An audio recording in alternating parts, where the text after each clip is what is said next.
Heavenly Father God, we thank you, Lord, for this wonderful morning that you have given us. We thank you for gathering us as a family, Lord, in the church.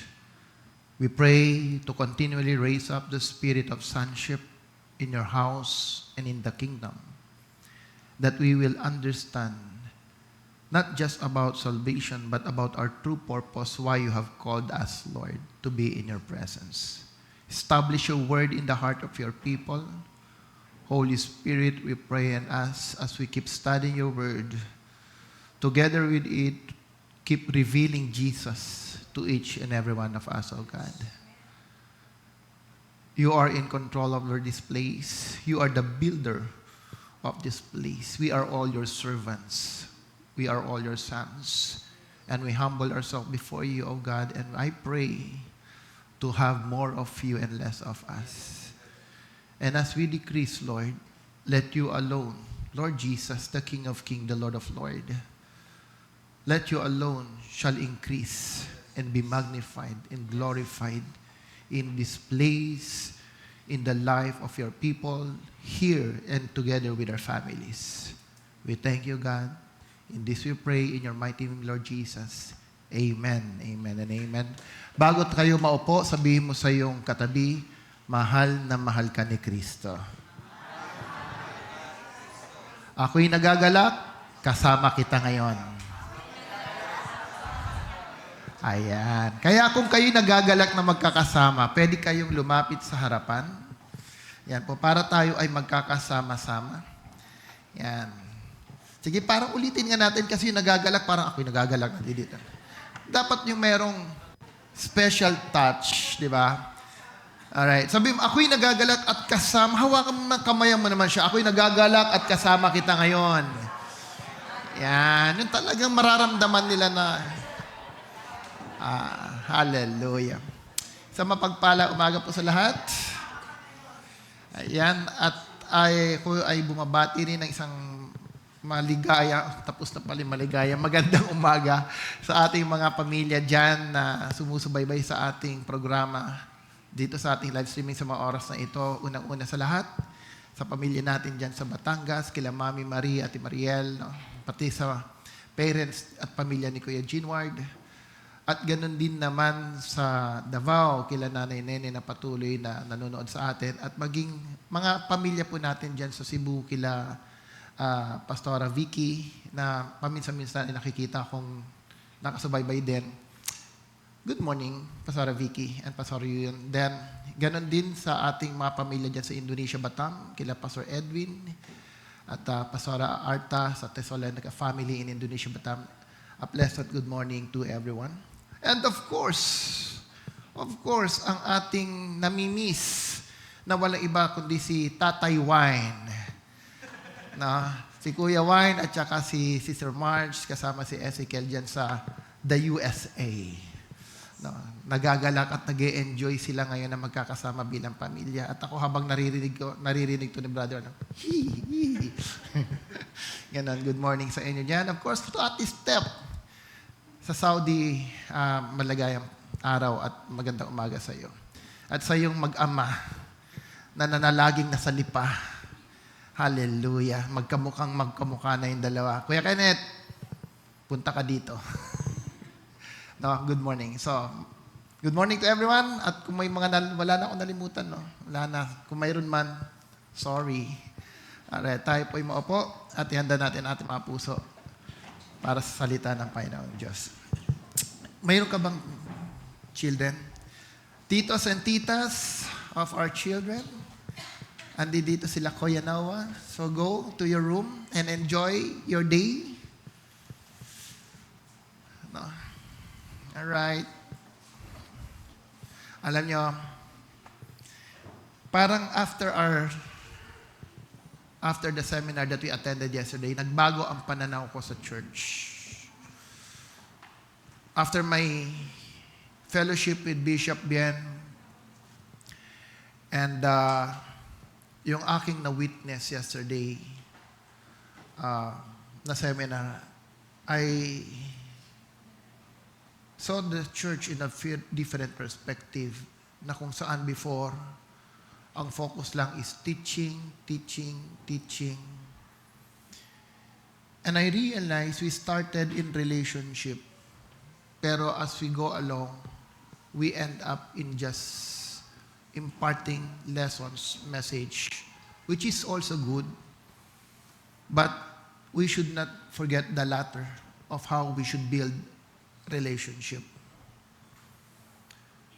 What I witnessed yesterday is a true legacy, what the church is all about. At hang nakikita ko yung mga kabataan ngayon, no? Si Kuya ba't nandito? Hindi ba siya kasama doon? Sama siya doon. Ha? Kanino kasama? Binata. Oy, Kuya John, dito din siya, binata yan. Ikaw. Yan, so, Kuya, dito ka kung gusto mo sa mga mas mabata-bata, huwag kang tumabi sa matanda. Yeah, so I witnessed a true meaning of legacy. Kausap ko yung pastor sa, I will not mention na lang yung name, but I have a good fellowship with the senior pastor of the church. At tinanong ko siya ay graduate ng physical therapy. Tinanong ko siya, gaano ka katagal nag-practice ng PT mo? Sabi niya, Pastor, I practiced only for 2 years. After that, I committed myself to the Lord. I was a product of a campus ministry. I'm a product of a campus ministry.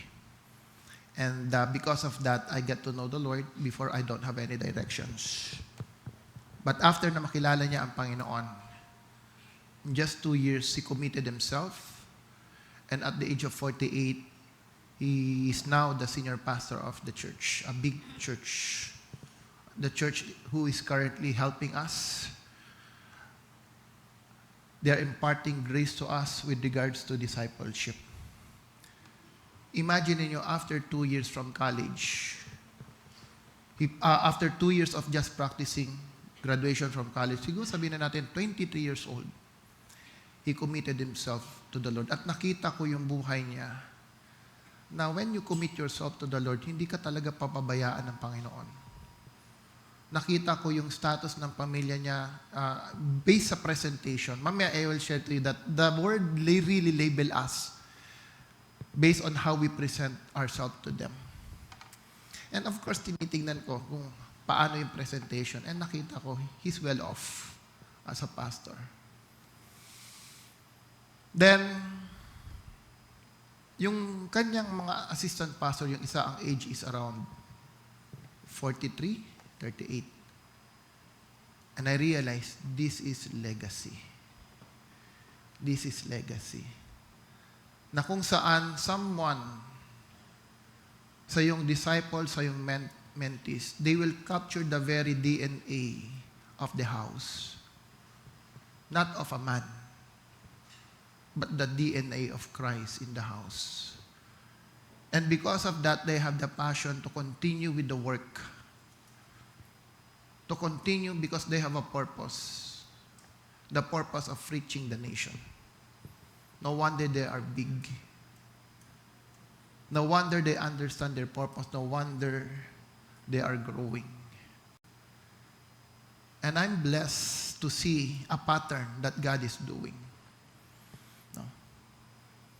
God is bringing people to us, and praise God that on top of it all, we have Dr. William Woon, who is really the mentor of the house, our mentor personally. Because what he's doing is the foundation that we need to establish in the church. And the rest, these are reinforcement on how we can go towards that destiny. People of God, listen. Kanina nabanggit ni Jean Mard about habits. We develop so many habits in life that created such label in your personality, whereby the very identity of Jesus to us was lost. And this is the reason why we have such corporate habit, personal habit, And I would like you to understand this program of the church. This is not just established for you and me to have an activity for the year. But as corporate, we are developing a habit in the house where we can grow a relationship with Jesus, where we can grow our spirituality and understand what church is really all about. Personally, you need to develop a certain habit as well. At yung mga habit na yan will help you identify true spirituality, knowing Jesus more, knowing His works, and knowing how the Holy Spirit will help us. We cannot grow in spirit until we know what kind of habit we should develop. Kaya if you are part of the family of the house, I encourage everyone, develop a habit of the one-to-one discipleship. You don't need to reinvent any wheels. Don't need to reinvent any wheels. Just follow the minimum of what your leaders are doing. Because what they will do to you is the same thing that I will do to them. Just imitate. That's how easy it is. Ang magiging problema is this. When the church is moving in a certain direction, one-to-one, pero may mga hindi connected dyan, when the church grows, you will be left behind. And human nature, mararamdaman mo na para bang awkward ang relationship. Human nature, you will feel na para kang hindi part of the family until such time, ikaw na mismo ang aalis. Because we are not designed to be alone. God designed us to be part of a body. When you never been part of a body, you will not grow. So don't think, ay, programa na naman ng church yan, may one-to-one na naman. Another program, magbabago na naman. Hindi muna ako sasama dyan kasi busy ako, may If that will be your mentality, then you are not moving according to the mandate of the house. Our mandate is to establish a governing church by raising sons in spirit and in word. Through that, we will raise up a certain family with a culture of loving God, loving people, and raising up leaders. Another habit that I want to establish in the house is about the discipleship journey. How do you memorize verse of the Bible? How's your prayer life? How's your prayer life? Especially leaders of the church. That's why you need to focus. If you really been part of the vision of the house, be part of the habit of the house. So that we can move as one. In the discipleship journey, we will build certain habits in your life. That you will love the word of the Lord. And you will not just love the word, you will embrace every verses of the word. And through the word, you will pray together with your brethren, together with your brothers, together with your sisters. Habits. Sabihin mo sa iyong katabi, habits. Hindi po ito yung habits sa The Lord of the Ring. Baka, tingnan nyo, iisang iniisip. May mga nag-iisip dyan kasi na-label na yan sa mind Hobbits. Diba? Every Sunday is very significant if you are a son. Every Sunday, pag hindi mo naging habit to be in the house of God, you will never develop a certain attitude for the year that you are founded in the house. Kaya nga, discipleship journey, when you become part of the discipleship journey, you will really commit to it. You will submit as a disciple. Follow me. I will carry my cross. You will be ready to carry your cross because you want to develop something that will transform your mind and change it according to the design of the King. Hindi po madaling mag-develop ng certain habits. Do you believe that? Hindi po madaling mag-develop ng isang habit. It takes time. That's why I believe 2025, 2024 was the year given to us by the Lord to uproot many things in this house. The way we set our program, the way we prioritize the doctrine in the house, the way we set our time, even leadership. There need to be change and uprooting. 2024, 2025. Relationship, partnership was changed. There are many things that God uprooted because until there is change, there will be no change. Unless something change in the house, there will be no change in what we will do in the future. Something should change. This is what I believe in 2026. After those have been uprooted, this is the day, the year, the time that we should focus ourselves on what God wants to establish for us for the year. This is the year of building up. That's why I told you, yes, during the time that we established the team of rebuilding, it will take 5 years for us to see the growth or to see some product of this vision.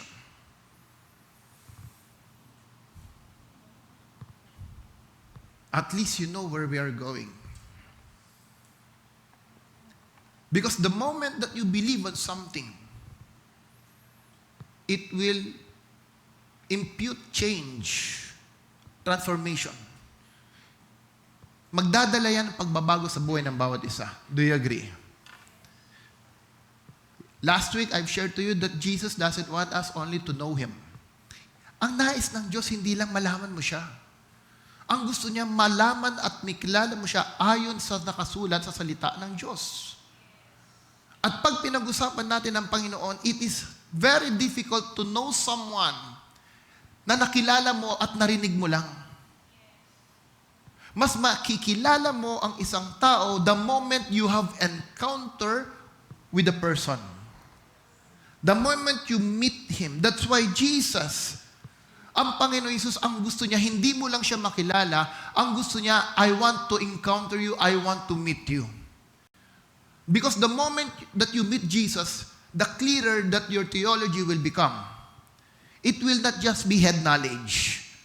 But you have personal testimony in your life.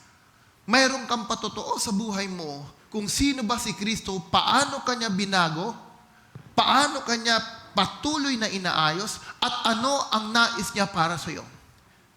God is talking to you, even in your dreams, even in your vision. That's what Jesus wants to do.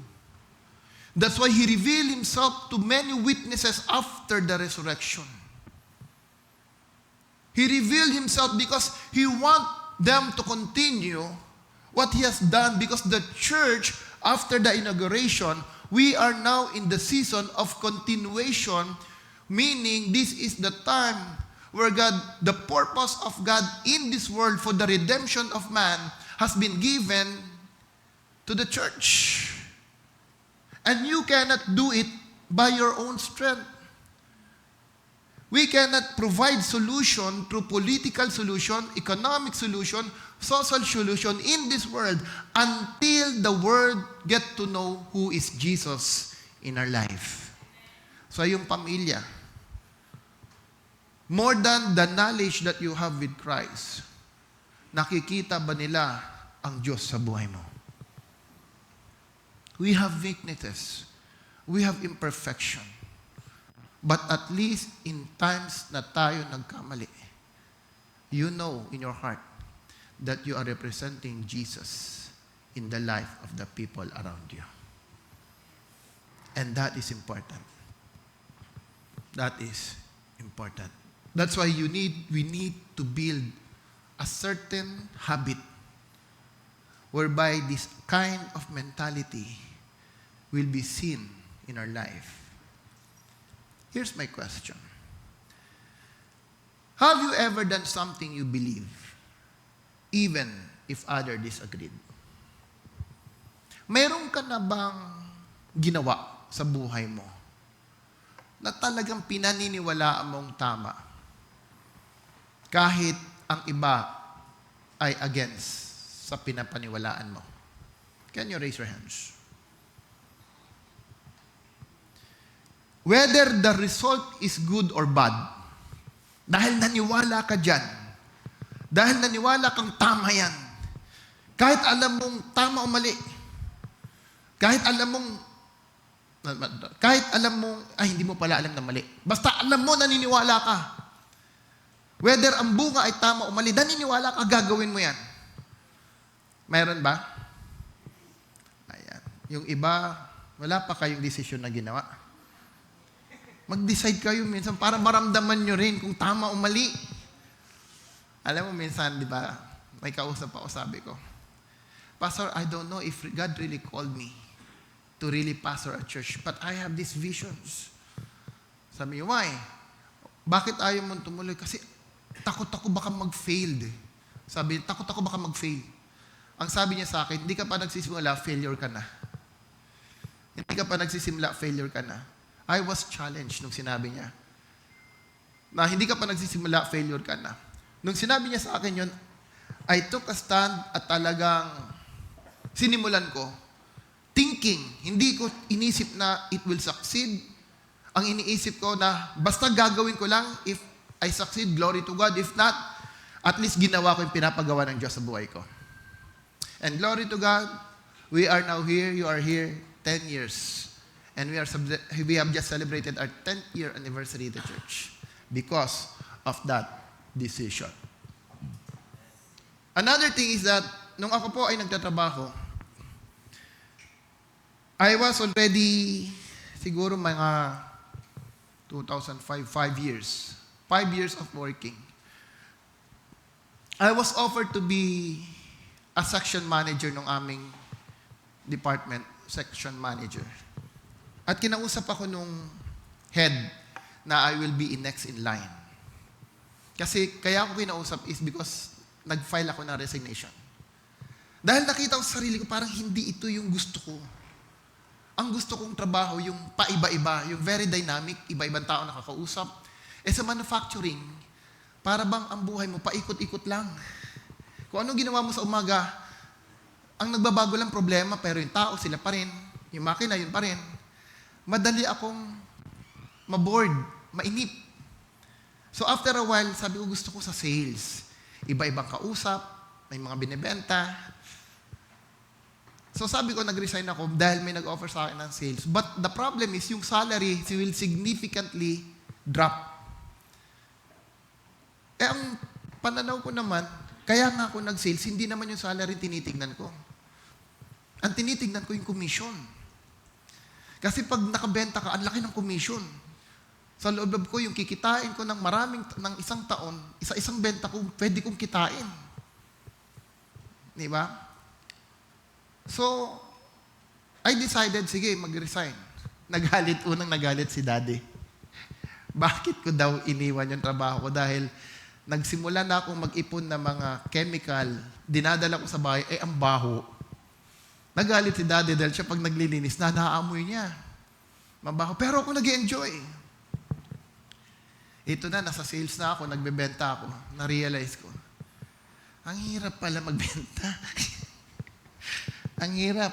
Yung gateway, alam niyo yung gateway dyan? Kasi nung ako po ay nasa sale, wala akong sasakyan. Mababaw kasi ang kalagayahan ko. Binigyan mo lang ako ng handphone, masaya na ako dun. Biruin mo, hindi pa naman uso handphone nun, di ba? Ang handphone lang dun. binigay sa akin microtack na maliit. Feeling ko social na ako. Naglalakad ako sa gateway. Wala akong sasakyan. Iikutin ko 5 kumpanya. Ang dala kong polo, 3. Kasi bawat kumpanya, pawis. So yung dalawang polo, enough lang para matuyo bago ako makalipat sa isa. Iikutin ko yan. Sino may alam ng gateway dito? Isa lang. Kaya ang iba hindi niyo maintindihan. Alam niyo, iikutin mo kasing laki halos ng Don Bosco. Tama? Ganyan kalaki ang gateway. Iikutin mo yan, lalakarin mo sa ilalim ng araw na wala kang kahawak na kamay, kundi ang isang attache case na para kang attorney.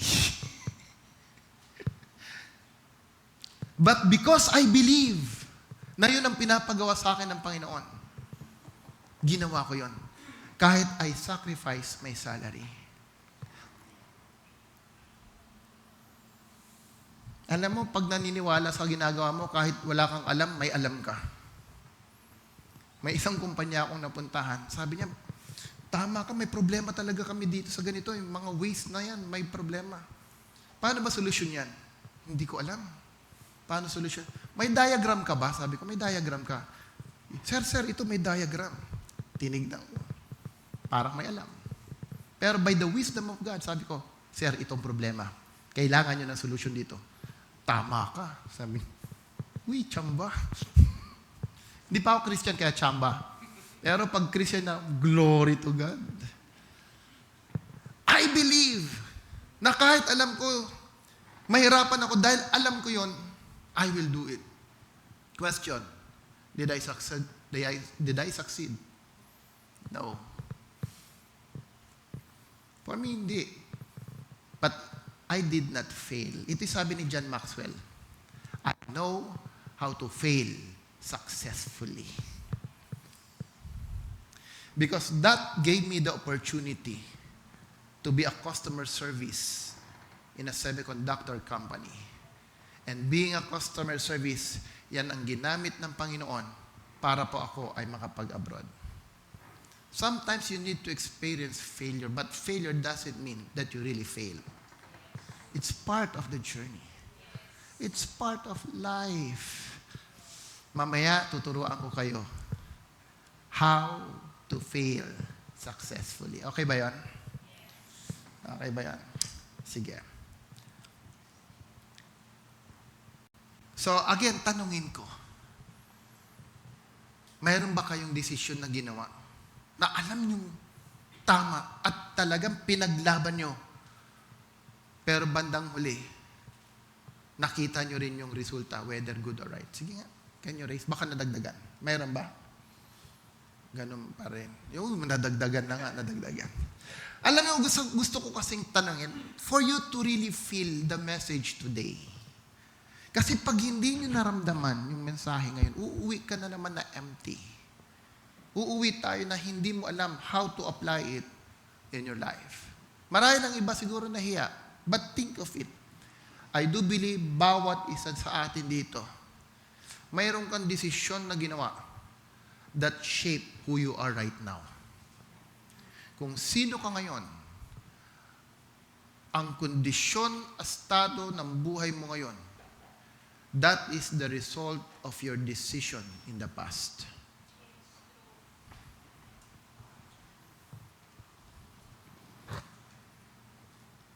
John 7:38. Now I will start. You and I, we are built by God to last. Napakasarap isipin na anumang dumaang problema sa buhay natin, gaano man kadaming pagsubok ang maranasan mo, ang panawagan ng Diyos sa iyo is for you to overcome and for you to last your life. To build, to last, ibig sabihin, mananatili kang malakas, matatag. Gusto kong imagine niyo ito. Listen. Remember the Israel in wilderness. Ilang taon silang naglakbay sa wilderness? Ilang taon? 40 years. 40 years. Sabi ng Bible, yung sandals nila, nanatili for 40 years na hindi sila nagpalit. Tama? Ang Spartan gaano katagal? Tumatagal. Tunay na matatag, tunay na matibay. Yeah? Pero isang taon, pudpud na. Pudpud na. Uso pa ba ngayon na yung tsinelas ginagamit mo, butas na? Uso pa ba yun? Di ba nung bata kami, dahil Spartan yan, hihintayin mong numipis ng numipis hanggang masakit na yung paa mo. Ba't kaya masakit? Dahil butas na pala yung gitna. Nararanasan pa ba ngayon? Wala na, high-tech na talaga kayo. Wala na kayo, mga ano na kayo? Ano na? Swatch. Mga ganun ng... Pero for 40 years, naglalakad, ang dami nilang dinaanan, there are so many trials, challenges na hinarap, pero sabi ng Bible, na natili na maayos ang sandals na kanilang suot. People of God, in the same way, it is the design of the Lord for you and for me that we are established and built to last in the midst of the challenge of life. Amen? Kaya nga nakakalungkot minsan sa isang mananampalataya that they cannot honor the Sabbath. Listen, minsan, mas pinamaniwalaan natin na ang pagpapala ang mundo ang nagbibigay. Kahit sinabi na ng salita ng Diyos, it is I who will give you the power to gain wealth. True or not? Ang Diyos ang nagbibigay ng kapangyarihan para ikaw ay yumaman. Pero marami pa rin mananampalataya kaya nawawala sa church dahil kanilang pinaniniwalaan na they will grow at they will be successful pag sila ay nasa trabaho, nasa negosyo. Even those who really heard the word. Alam niyo yung aking tagagupit dito, he is of different faith-based. Pero hindi ako makaschedule ng basta-basta sa kanya dahil every time pupunta ako doon, punong-puno ng customer. Punong-puno ng customer. Sabi ko sa kanya, aba, pinagpala ang negosyo mo, talagang ang dami mong customer. Ang sagot niya, opo, pastor. Pero pastor, tawag niya sa akin. Opo, pastor, talagang praise God. Praise God. Paano yan? Di pati linggo. Mayroon kang trabaho. Alam mo, sagot, pastor, napatunayan ko. Nung nagsara ako ng linggo, pinagpala ng Diyos ang negosyo ko.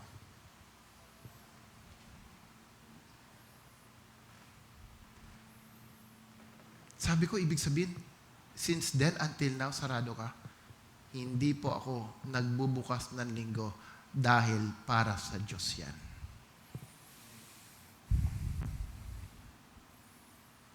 But those who have heard this word, sadly to say, many still believe Sunday is just a ritual, a program that they cannot come, and they also have the decision not to come. This is a challenge for us. Let your family see the importance of what God is doing to you in the house. That's why let's challenge ourselves. That's why Jesus need to reveal Himself to us. Na hindi lang siyang Diyos ng nakaraan. Siya ang Diyos na buhay at kumikilos sa buhay natin kahit ngayon. Amen? Palakpakan natin ang Panginoon. John 7:38. He who believe in me, as the scripture said, from his innermost being will flow rivers of living water. The moment that you believe something, especially pagdating sa Panginoon, something in your spirit that you cannot contain. There's something in your spirit that you cannot stop. That's why 1 Corinthians, the one that we studied last week, sabi ni Apostle Paul, the message that I'm bringing to you as of importance, which I also receive. Which I also receive. Ano yung tinanggap ni Paul na sinasabi niya sa mga tao, sa mga Korinto ng 1 Corinthians 15? Ito yung mahalaga as of importance. Ano yon? That Jesus, the Son of God, was crucified according to the Scripture. There's a Jesus who came, and according to the Scripture, He was crucified. And what else? He was buried. And what else? That He was raised from the dead. On the third day, He was raised according to the Scripture. What Paul is saying is this: lahat ng nakasulat sa salita ng Diyos, they are true, and I am a witness of it. The moment you become a believer of what the Scripture says, not only by your mind, but you witness it personally, you experience it personally. Ang sabi ng John 7:38, out of your belly, there will be a river that you cannot contain. Something will flow in your spirit. That's why discipleship, when you believe who Jesus is, when you believe that He is real, when you experience what He has done for you, when Jesus said in Matthew 28, all authority has now given to me. He is speaking personally to you. Now go therefore and disciple the nation. Hindi mo lang nabasa, kundi you are hearing that word. When you receive that word, something in your belly is flowing, something in your inner man is flowing. Hindi lang pala purpose ko para maligtas. Ang tinanggap ko ngayon ay para paniwalaan kung anong ginagawa at pinapagawa ng Diyos sa buhay ko. You cannot stop dreaming. Even in your dream, Jesus is talking to you. Shed my blood to the believers, for the end is near. Jesus is talking to you. The anointing that I have given you, I will not remove it. Jesus is talking to you like Joshua. I will make you a priest to the house. You will be a judge to my people. Jesus is giving you verses upon verses in your dreams. Why? Because He's real. He's talking to you. He's talking to me.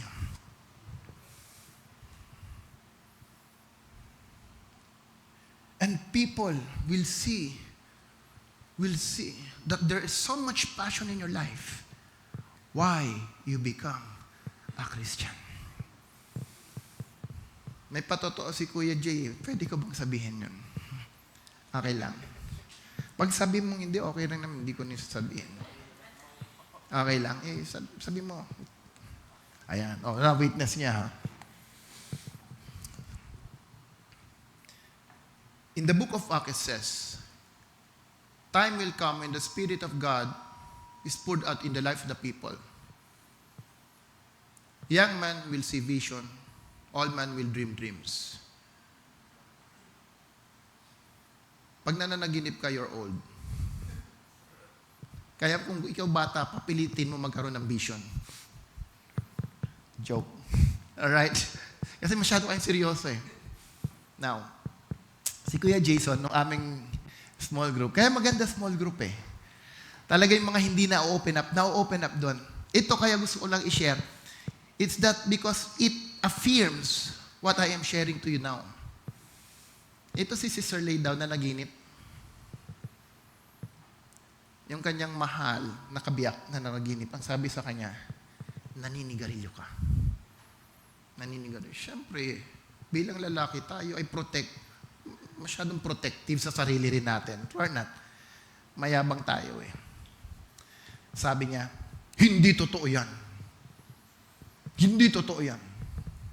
So of course, bilang mag-asawa, sinabi mo sa, maniniwala na yun, hindi totoo. Sabi pa, di sana naamoy mo ngayon na naninigarilyo ko. Tingnan mo, isa lang sinabi naninigarilyo, ang dami na kaagad dagdag. Ang dami, yun yung defense mechanism natin eh. Nung kami nag-small group, at ito ay aming napag-usapan, sabi ni Kuya Jason, totoo nga, Pastor. Nangungusap ang Diyos. Bakit? Kasi nung ako, minsan naka-standby, naisip ko, lahat ng nasa tabi ko naninigarilyo. dumating daw sa kanyang kaisipan, can I try? Again? Dumating sa kaisipan niya yun. You see, people of God, hindi mo pa ginagawa, alam ng Diyos paano ka pagkaingatan. And that word coming from Sister Lay reminded him, strengthened him, para hindi balikan ang bisyo na mali sa buhay niya. The Bible says, when God revealed to you something, He revealed from the end to the beginning. Tapos na. Sabi ko sa niya, sabihin mo kay Sister Leanne to edify her. Para siya rin masaya. Nasabi mo ba?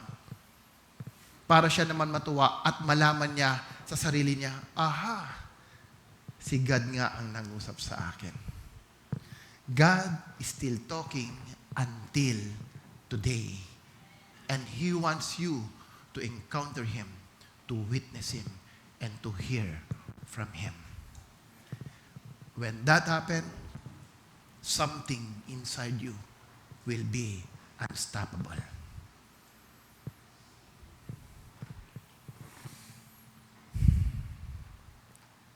Write this down. What is built to last? What is built to last is shaped by faith that fully participate in the work of salvation. Gusto ko balik-balikan nyo to. Balik-balikan nyo, after this, balikan nyo. Dahil napakahalaga to sa foundation na ituturo ko sa mga susunod na linggo. What is built to last is shaped by faith that fully participate in the work of salvation. Listen to me. Even in the definition of salvation, minsan hindi natin alam what salvation is truly about. Ang iba nga, nagdududa pa kung sila'y ligtas. Ang iba, they doubt, pag ako ba ay nagkasala, natatanggal ang kaligtasan ko? They think that salvation is about redeeming us from the sin. Magtanong kaya ako, what's salvation for you? How do you define salvation? Now, today, I want you to understand, if you want to be last, if you want to be built to last, remember this. The key for you to uphold and be strong, unstoppable,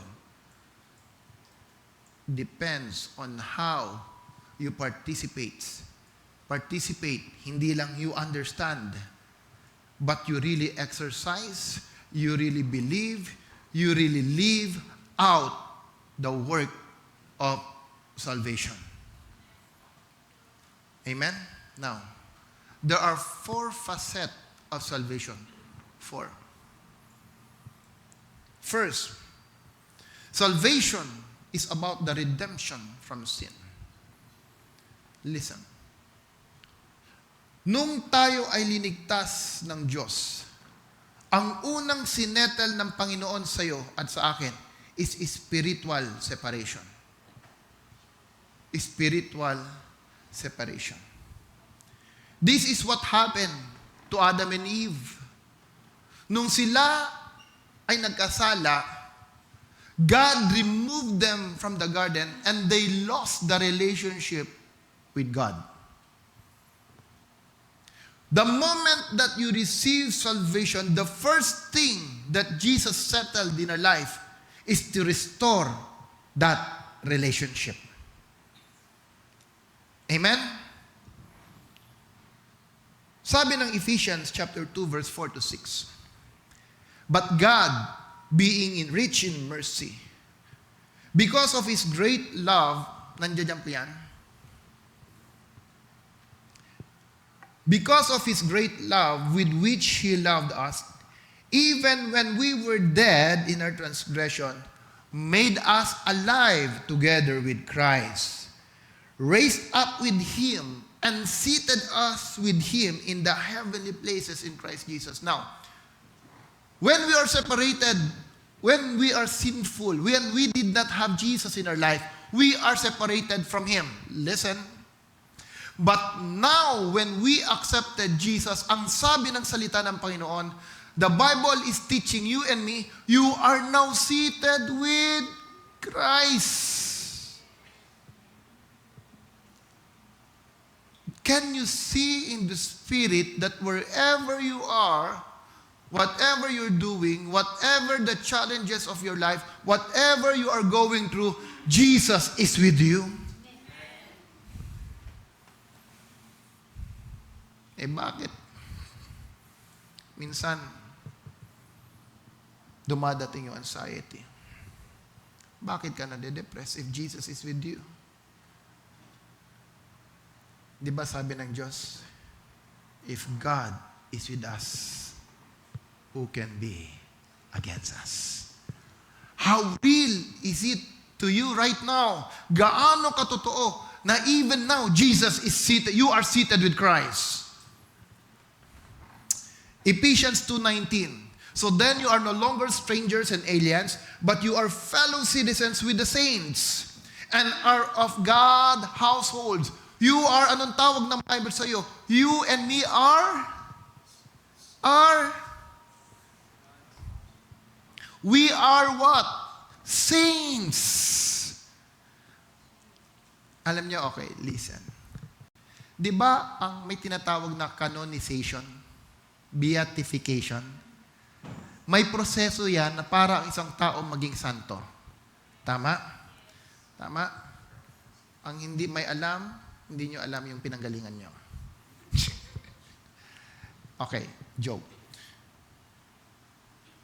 Yung mga santo, may katuruan na yan bago makasanto, dadaan ng proseso yan na ang tawag ay canonization. Titignan yung buhay niya, talagang worthy ba siya? Beatification. Now, pag the moment yan ay natapos, marami ang pananaw, siya ay malapit na malapit sa Diyos. Okay? Kaya dahil siya ay malapit na malapit sa Diyos, tinuturing siyang isang banal na pwede kang manalangin sa Kanya. Tama, mali? Tama, mali? Kaya pag nakita mo siya, para kang bumabait din. Tama? Para kang hindi nagsisimba. Pag ako nung panahon na yun, lumapit, pumunta ako doon, madikit ako, makita, parang ang bait-bait ko kasi nakikita ko yung malapit sa Diyos. Tingnan mo yung katabi mo. Sabi mo sa kanya, santo ka din pala. Kita nyo, kayo natatawa sa sarili pag sinasabi nyo. Do you believe you are saints? Sige, silipin mo nga lang katabi. Talagang, sabi mo sa kanya, there's power in your word. You are saints. Santo ka pala. Isipin mo pag nakita ka nila, mararamdaman nila, katabi ko ang Diyos. Malapit ako sa Diyos. Ganon dapat ang maramdaman ng tao sa atin. At unang-una, ganon dapat ang maramdaman mo, God called you to be saints because of your salvation. And because you are saints, you are very close to the Lord. Kaya pag may situation ka, may sakit ka, Panginoon, may sakit ako, pwede mo ba akong pagalingin? Panginoon, may problema ako. Iniwan ako ng kaibigan ko. Iniwan ako ng mahal ko. Pwede mo ba akong pagalingin? Kasi kasama mo ang Diyos. Panginoon, ang dami ko nandiyan na naman si Judith at si Jonah. Panginoon, pwede mo ba akong pagyamanin? Nandiyan ang Diyos. Kausap mo. This is why people of God, unless you have an encounter, you will have not this kind of habit. Only the right habit will bring you and make you do the things of heaven. Kaya mamahalin mong salita ng Panginoon Diyos. You will love memorizing His verse because nandiyan siya. At ang sabi ng Panginoon, basahin mo ang aking salita. Sabi ni Haring David, I will keep your word in my heart so that I will carefully follow you everything that is written. Paano mo mamahalin sa puso mong salita ng Diyos na hindi ka naman nag-memorize ng Word of God? You are not part of a discipleship journey. But you are saying, I love you, Lord. How do you love God? How do you know the Lord? That's the question. Coming to church will not change and transform us. Coming to church alone will not build the relationship with us unless we know how to walk according to the pattern of the Word of God.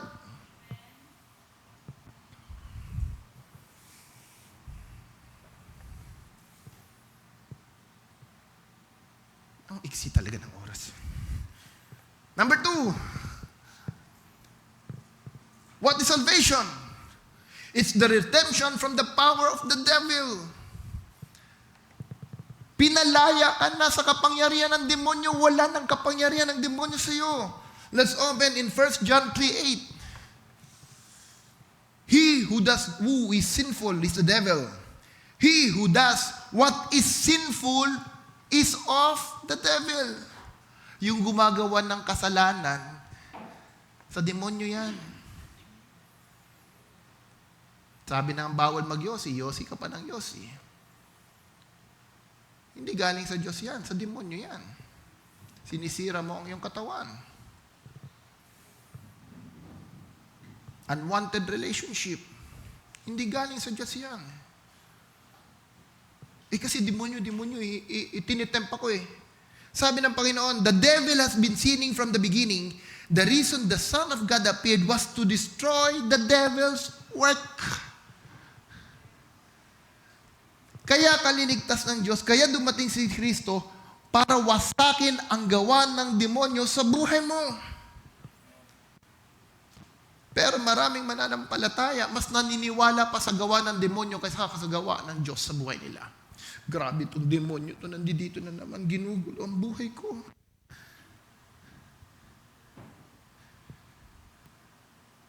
Ang sakit ng ulo ko.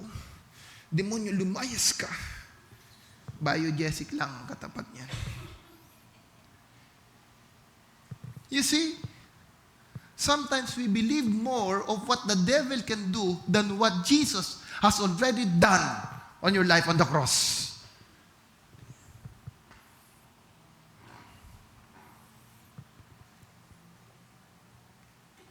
Spiritual oppression is the work of the enemy. Hindi ko na ilalatang, tatagal ako pag linatag ko about the condition of the mind. Everything that the enemy will work is in the mind. Lalampasan ko na about the fortresses, speculation, lofty thing. Because I want you to settle this message starting from the mind. Sabi mo sa katabi mo, pinalaya ka na pala ng Diyos. Wala nang kapangyarihan ng demonyo sa buhay mo. Sige, sabi mo sa katabi mo, wala nang kapangyarihan ng demonyo sa buhay mo. Si Kuya Joshua, sabi mo kay Kuya, wala nang kapangyarihan ng demonyo sa buhay mo.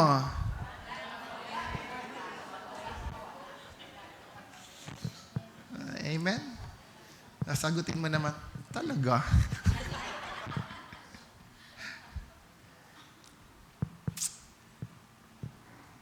Without encounter, mahirap maunawaan yan. Pwede kang umalis, mamaya, na ang pakiwari mo, mas makapangyarihan pa rin ang demonyo kaysa sa Diyos sa'yo. That's why I want you to build a habit after this. Build a habit to strengthen your spirit.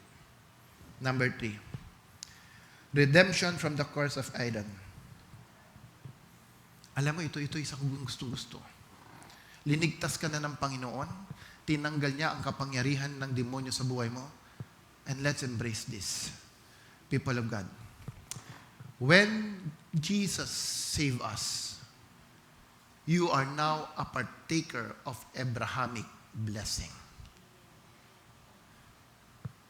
Do you agree? you are now part of that Abrahamic blessing. Verse please. Galatians 3:2-9. If you belong to Christ, you are now part of Abraham's family. And you will be given what God has promised to Abraham. Ano yung pangako ng Diyos kay Abraham? I will make you the father of a nation. That's why you will have passion for the people. Because nation speaks of the group of people. When God brought me sa Pilipinas, there's a strong conviction in my heart na pag-alis ko ng Indonesia, Pilipinas ang nais ng Diyos na ilagay sa ating pamilya. That's why kahit mayroon kaming natanggap na offer from Canada, natanggap na offer sa Australia, deep in my heart, sabi ko kay Sister Ken, Pilipinas talaga eh. Pilipinas.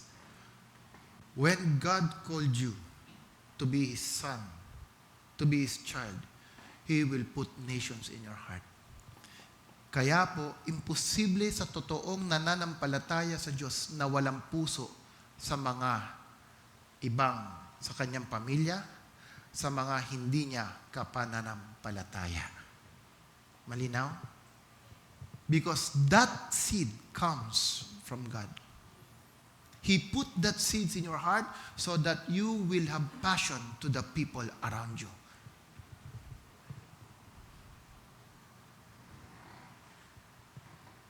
If you are a believer but you only think of yourself, go back to the Lord. Those whom He called, He ordered them, disciple the nation. And as part of the Abrahamic blessing, He will put nations to your heart. By the way, I was reminded, mamaya pagkatapos nito, i-share ko na yung small group. Sa ladies, kay Sister Ken, tanongin nyo yung small group nyo. Please ask them. Sino ba yung small group? Sino yung leaders ng small group nyo? Gathered later, mag-usap na kayo. Sa men's, walang problema. May small group na sila. No? So, yung listahan, just gather your people and set your schedule. Okay? What else? What else? I will make your name great.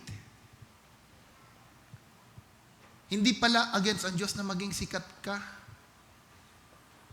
Bakit pag sinabi, uy, ang gwapo-gwapo mo? Hindi naman. Hindi naman. Konti lang. Wow, gumagandang lalaki ka ngayon na parang payaman ka ng payaman ah. Hindi naman. Kala mo lang yun. Uy, hallelujah, na-promote ka pala. Congratulations. Chamba. Pinopromote ka na, ayaw mo tanggapin. Promotion yan eh. Hindi, mahirap yan eh. Pambira, sabi ng Diyos, I will make your name great. Meaning, promotion is part of your identity. To be a leader is part of what God is designed for your life. You are designed, that's why our culture, raise up leaders in the house. This is the identity of God for you. Huwag ka na pong mahiya. Nakakatakot kasi baka magaling pa siya. Kaya nga, we will train you to be a leader. We will build you to be a discipler. Amen. Alam ng Diyos, hindi mo kaya mag-isa yan. That's why people will appoint somebody in your life to help you to be a leader because that is God's design for you. That is Abrahamic covenant, Abrahamic blessings in your life. I will make your name great. Sabi mo sa katabi mo, sikat ka pala kay Jason. Sige, sabi mo. Hallelujah. Kaya ang BNCGC, ang pamilya, pag lumalabas, hindi ka naman mayabang, pero nakikita nila may stature ka. May stature ka. Wala ka rin pera. Hindi. Yayaman din ako. Di ba? Kung ngayon nakabisikleta ka, yung tubabi sa'yo, nakasports ka, magkakaroon din ako ng kotse. Why? Because that is God's promise in my life. Kahapon, nandoon kami sa Victory Church. Sabihin ko na sa inyo. And they toured us around the church. Sabi ko kay Pastor Wilson, this is the church. Hindi lang prayer and fasting. May administration. May management. May opisina. Sabi ko sa kanya, pero Pastor, hindi mo kaya yan. Sa volunteer. Pwede mo ba i-push ang volunteer? Mayroong commitment yan sa iba. Kailangan lahat ng nandiyan dyan, pinapasweldo ng church. Nable-bless sa church. Sabi ni Pastor, oo nga. Sabi ko, yan ang kailangan makita ng tao sa simbahan. Na hindi lang tayo nananalangin, hindi lang tayo puro kwento, hindi lang tayo nagfa-fast, mayroon tayong gustong maabot. At yung maabot na yon, we will become a strong organization that people will no longer find a work outside because they can find a work in the house of God. Because it is God's purpose for us that you will be blessed. Not only spiritually, but even in material things, God will bless you so that you can be a blessing to your family. That's why we need to work together to achieve this vision. Bakit malaki ang GCC Kota Kinabalu? Because the church can build the people in the house. Mayroon tayong gustong maabot. Hindi lang tayo nananalangin ng kaligtasan. Hindi lang tayo nananalangin. Ang gusto natin, maabot ang pinapagawa ng Diyos sa buhay natin. And we will reach it as a family. Excited ba kayo? I will bless you so that you can be a blessing to others. Mahirap magkaroon ng legacy na walang na-establish ang church. Paano pag wala na si pastor? Paano pag wala na yung mga leader? How the next generation will continue kung walang sistema at structure ang church?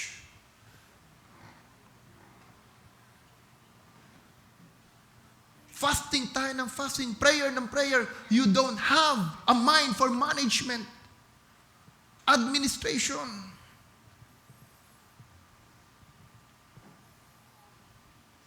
The church will be established with the strong sons in the house who carry the spirit of leadership.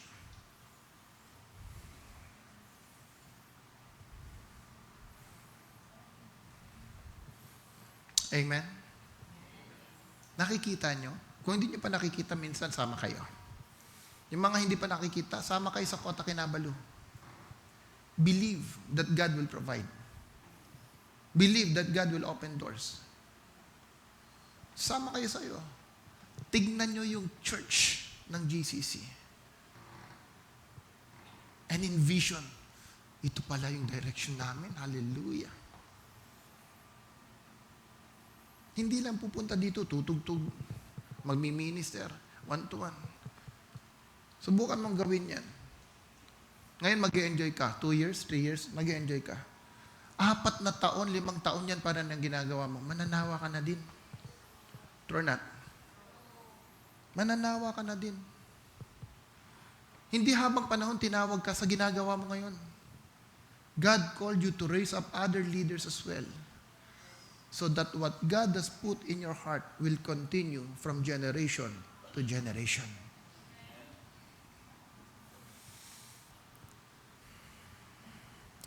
Lastly, so ano yun? Redemption from sin, redemption from the power of the devil, redemption from the curse of Adam, and redemption from death. Hebrew 2:14. Since the children of flesh and blood, he too shared in the humanity so that by his death he might destroy him who holds the power of death, that is the devil. Wala nang kapangyarihan ang kaaway kahit sa panahon ng kamatayan. Amen? Kahit sa panahon ng kamatayan, we declare, to live is Christ, to die is gain. Ang mabuhay kay Kristo, mamatay kay Kristo din.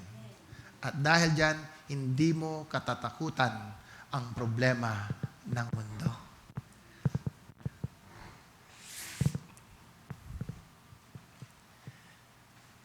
First Corinthians 15:55. 1 Corinthians 15:55. O death, where is your victory? O death, where is your sting? Makinig kayo. Mayroong time na mayroon kaming pinsan, pinanganak, bata pa namatay. Makinig mo na kayo. Listen here. Focus. Tingnan niya ako. Nung pinanganak siya, napalabutan ng pusod yung leeg. Parang yun ata naging cause of death, as far as I know. Habang nakaburo, linanggam. So, inalis nila. Ako, bata pa, tinititigan ko. Linalanggam. Habang tinititigan ko siya, linalanggam. Alam mo napansin ko? Makinig kayo. Alam mo napansin ko? Yung patay, hindi nagkakamot.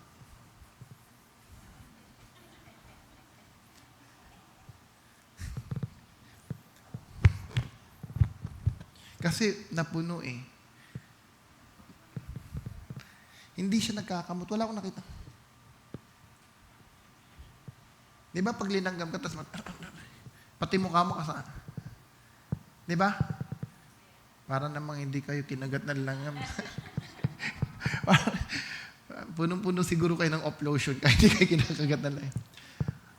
Nung kinagat, walang expression, wala. Hanggang sa matanggal lahat. Sabi ng Bible, O death, where is your sting? Pagpatay ka na, wala nang kapangyarihan, wala nang sting ang kasalanan sa buhay mo. Ba't sinasabi mo, ang hirap tumanggi sa inom eh. Parang ang hirap naman, pastor, kasi natetempt ako eh. Sabi ng Bible, O death, where is your sting? Alam niyo minsan, the reason why you are tempted, gusto mo din.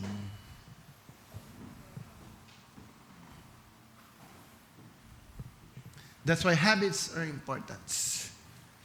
Sabi mo sa katabi mo, wala na palang sting ang temptation sa'yo. Di ba? Wala na pala. Pamihira. Wala na. Pinalaya ka na ng Diyos. That is the shape. That is the facet of salvation. This is the reason why you are built to last. Because salvation is so strong and you understand every dimension of it.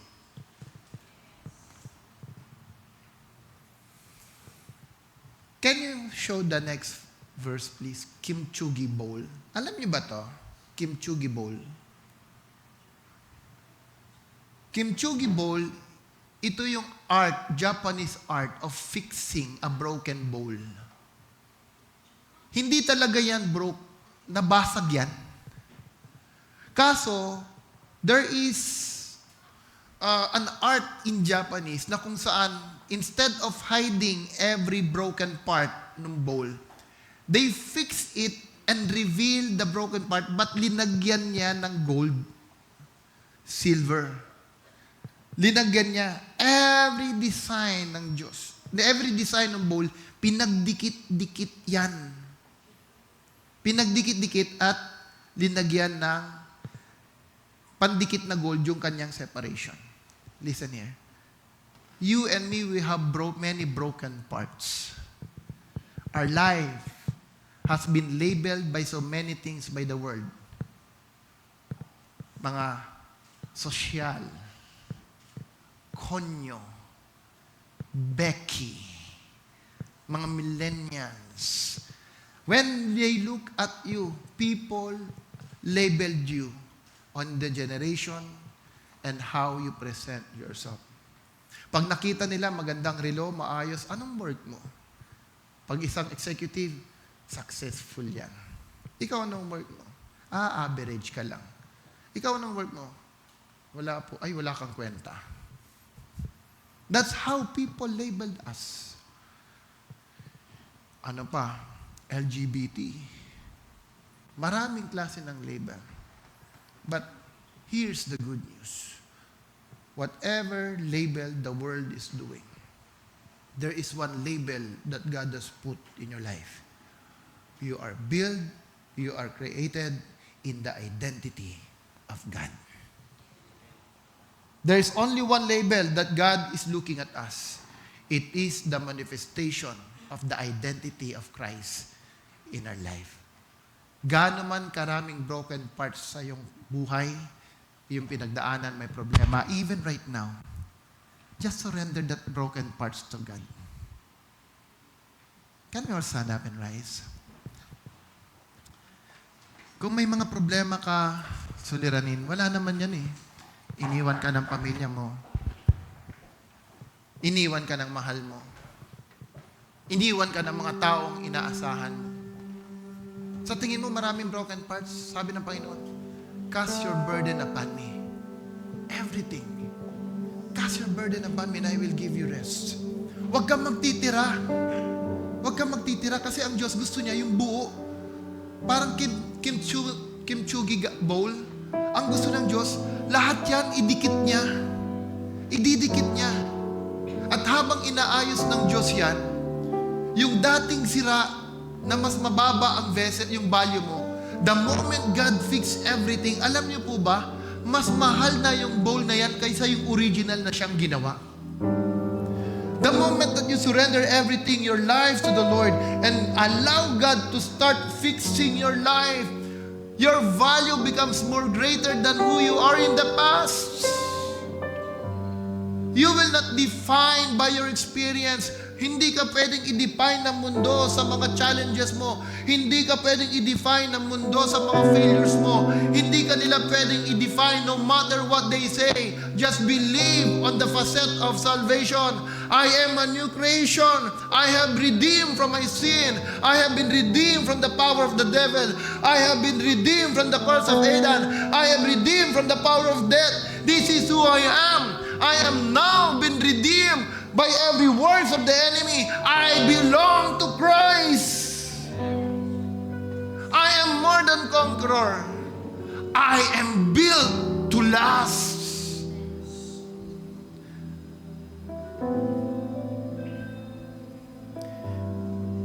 There is a rule of life that started from the monastic tradition. Ang tawag dyan, trellis. Trellis. Nandiyan ba yung trellis na picture? Nakita niyo po yung trellis, yung kahoy? Yan yung kahoy, di ba? Na may nakapatong na halaman. Di ba? There's a rule of life na ang sabi is this: a personalized, intentional plan of spiritual practices and rhythms. Intentional, personal plan of spiritual practices and rhythms that create a supportive structure to help you abide in God, to consistently live out the peace and wholeness you already have in Christ. Anong ibig sabihin yan? Sa isang linggo, mayroon kang certain habit na gagawin. Ano yung habit na yun? Okay, I want to grow in the promises of God. I want to grow in Christ. I want to know Him more. Kasi that's why be careful in social media. Pag sa umaga, social media, tingin mo, nagde-develop yan ng identity mo. It affects your mind. Kaya maraming tao, they are not complete, they are not whole, they are confused. Why? Pati problema ng Amerika, problema ng South Africa, problema sa isang mundo, gusto mong pakialaman. Dito may gera na naman. Ganito, may problema. Ang mayon, bumutok na naman. Hindi nila tinitignan, may problema ka din. Bakit mo iniisip yung ibang problema? Baka mayroon na namang pandemic. Hallelujah. That's why they are so depressed at may anxiety level dahil nakikita nila lahat ng problema ng mundo. Go back to the basic. Create something, a habit, that rather thinking or looking to the problem of the world, you are making a habit that you will focus on Christ. Ano yung habit na yun? Monday na naman eh. Excited ako, magsisend na naman si pastor ng mga memory verse. Yes, yes. Magde-develop ko ng habit na yan. After ng habit, ma-send yung memory verse. Naku, may kasama na naman akong ma-excite ako dahil magpre-pray na kami sa partner ko this week. May prayer part. You are building something in the Spirit. You're building that habit as part of your life. This is more than a program. It is more than a tradition. It is more than what the world can give. It is something you are building towards your relationship with Christ. Ano pa yung habit? Kailan kaya yung small group namin? Kailangan ko yung small group. Kailangan ko ma-develop yung small group. Sawang-sawa na ako sa ginagawa ko. Ilang taon na puro ako na lang. Lahat ng gusto ko, ako na lang. But this time, I want to build something, a habit, that I will really enjoy the presence of God. Iba pa yung personal habit mo. Pagdating ng time, mayroon ka ring sariling personal habit sa Diyos. Once in a month, pupunta ako sa isang lugar. Kami lang ni Lord. Kami lang. I will build the habit. I will build the habit. People of God, hindi ko rin habit magbigay ng tithes and offering dati. Hindi ko habit yan. Kasi alam ko, ligtas na ako eh. Alam ko, kahit hindi ako magbigay, mahal ako ng Diyos eh. Pero may isang sumulat sa akin na tao, kaibigan, nagbigay ng patotoo. Dahil alam niya, I'm struggling on that area. Sinulatan niya ako. Sabi niya, you are not giving to God to be blessed. Nung kami hindi nagbigay, nakita namin ang galaw ng Panginoon. Nakita namin paano binayayaan kami ng Diyos. Paano namin nakilala ang Panginoon. Dumating ang time, I committed myself. Lord, this time I will commit myself. I will faithfully give my tithes and offering to you. I will honor you. Not because of the blessing. Because I want to create a habit. I want to create a habit na habang ako'y nagbibigay, alam kong lalo kong nalalapit sa iyo. Alam kong ginagawa ko to dahil ito ang nais mo. Makatulong sa paglago ng iyong sambahan, makatulong para mas marami pa kaming maabot. This is why I'm doing this. This is the rule of life. If you want to grow in God, create a habit that will brings you to the Lord. Sibukan mo. Pansinin mo sarili mo. Di ba? Ngayon, hindi ka makakain ng hindi mo muna pipicturan. Pag nasa labas ka, bago kumain, picture muna. Bakit? Kailangan i-post. Para bang part ba ng pagkain yan na kailangan i-post mo muna bago ka kakain? Bakit lagi mong ginagawa? Bakit di mo mapigilan? Because it already become a habit. When something becomes a habit, mahirap nang alisin. Pang ang habit mo nakaangkla sa pinapagawa ni Kristo, mahirap kang alisin ng kaaway sa presensya ng Diyos. Pag ang habit mo laging nasa linggo, nasa church, hindi ka kayang agawin ng kaaway sapagkat ikaw mismo nararamdaman mo, kailangan ko sa tahanan ng aking Ama.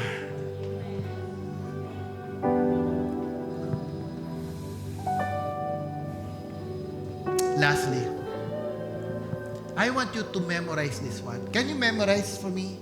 Sandali lang naman yan. I am deeply loved, fully pleasing, totally forgiven, accepted, and complete in Christ. Can you memorize it right now? Just a few minutes. Sige nga, alam ko mga sharp ang memory nyo, kayang-kaya nyo yan. Sige I am deeply loved, fully pleasing, totally forgiven, accepted, and complete in Christ. I am deeply loved, fully pleasing, totally forgiven, accepted, and complete in Christ. I am deeply loved, fully pleasing, totally forgiven, accepted, and complete in Christ. Come on, memorize yun na. I am deeply loved, fully pleasing, totally forgiven, accepted, and complete in Christ. May problema ka, iniwan ka ng syota mo, iniwan ka ng pamilya mo, iniwan ka ng mga inaasahan mo sa buhay, declare it, I am deeply loved. Come on.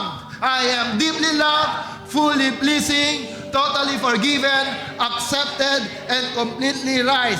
May problema ka sa pera, may kailangan kang bayaran, mayroon kang hinahanap na solusyon, anong sasabihin mo? I am deeply loved, fully pleasing, totally forgiven, accepted, and complete in Christ. Mayroon kang pagsubok sa iyong karamdaman, mayroon kang sakit na ang sabi ng mga tao, sabi ng doktor, wala ka ng kagalingan. What will you declare?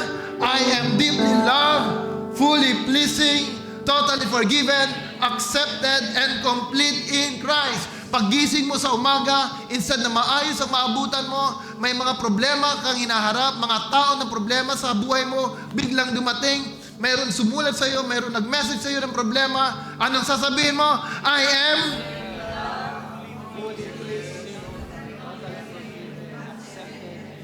lakasan natin, I am deeply loved, fully pleasing, totally forgiven, accepted, and complete.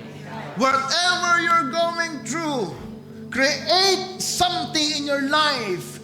Create a habit in your life that will bring and manifest Jesus in your life every day. I am deeply loved, fully pleasing, totally forgiven, accepted, and complete in Christ. Every morning, declare it. Hallelujah! Palakpakan natin ang Diyos na buhay. I am deeply loved. Come on. Fully pleasing, totally forgiven, accepted, and complete in Christ. Oh, hallelujah. Come on. Come on. Let's worship Him. He's worthy to be praised. Oh, we worship You. We give You praise. Hallelujah. Hallelujah. You are built to last. You are built to last. Say it to yourself. I am built to last.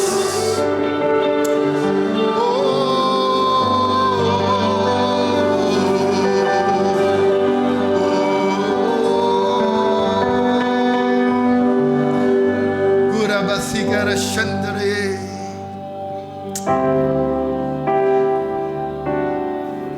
Let's worship Him. Kapatan mo, Diyos, tunay at dakila. Yes, God. Ang pag-ibig mo'y wagas at walang kapantay. Sa aming puso, sa aming buhay, papuri pagsambay. Come on, raise your hands to Him. Worship Him. Bukas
Panginoon, sa umagang ito, aming naunawaan na higit pala ang kaligtasan na binigay niyo sa amin. You have redeemed us in so many ways in our lives that we should be established, O God, and called us to be built to last. Whatever troubles may come, we are deeply loved, fully pleasing, totally forgiven, accepted, and complete in your eyes. Whatever the label the world may throw to us, O God, it will not define us. Because our true identity belongs to you. We are your children of God. We are the citizens of heaven, seated together with you, O God. We are sons and daughters of the kingdom, sons and daughters in the house.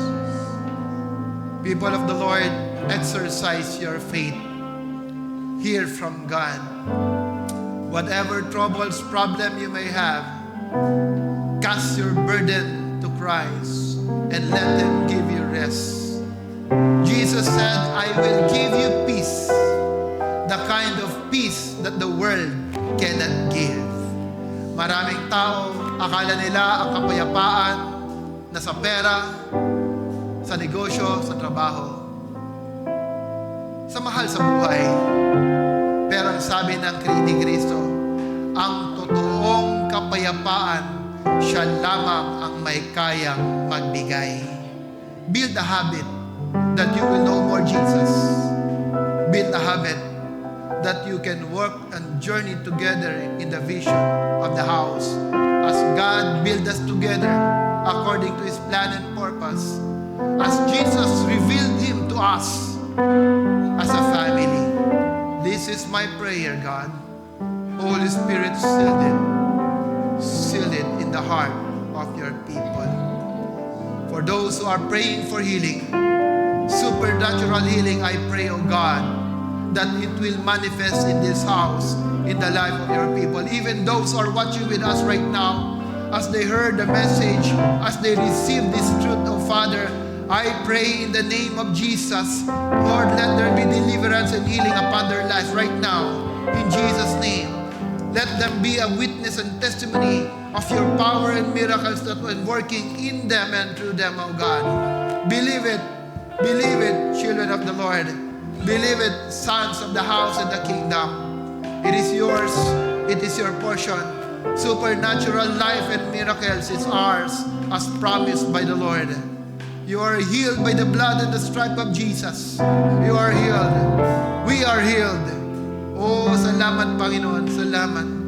Salamat.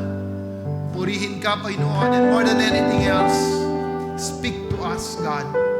Speak, Lord, and reveal to us your purpose and plans in our vision, in our dreams.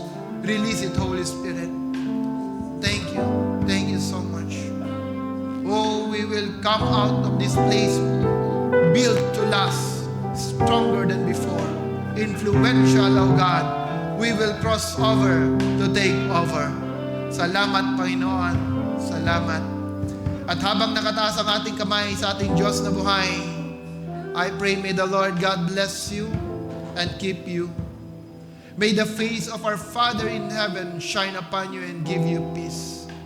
May the Lord lift up His countenance to you. The grace of the Lord Jesus, the love of the Father, and the communion of the Holy Spirit be with you all. And this I pray in the name of the Father, and the Son, and the Holy Spirit. Amen, amen, and amen. God bless, people of the Lord. Jesus loves you.